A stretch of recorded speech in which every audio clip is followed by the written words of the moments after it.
projet bi doon dox si diggante ki nga xam ne moo di Ousmane Sonko ak Mame Mbaye Niang jot nañ si ay xibaar ñuy wax que ne boobule projet dañ koy renvoyer ba le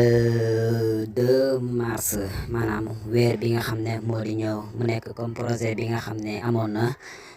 si diggante Adji Sarr ak Ousmane Sonko nekkoon mois de mars mu nekk mbir mu doy waar ki nga xam ne nag moo di procureur nag jël na boobu leen dogal xibaar bi ñu ngi ko jëlee si site bi nga xam ne moo di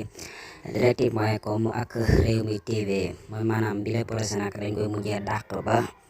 mois de mars maanaam le 2 mars tey jii la woon nag le 2 février ñu waroon a dox seen diggante ñoom ñaar ñu àttaleen mais boobu le projet nag dàq nañ ko ba le 2 mars ñu war a taxaw tribunal jàkkaarloo ñu taxawal bi le projet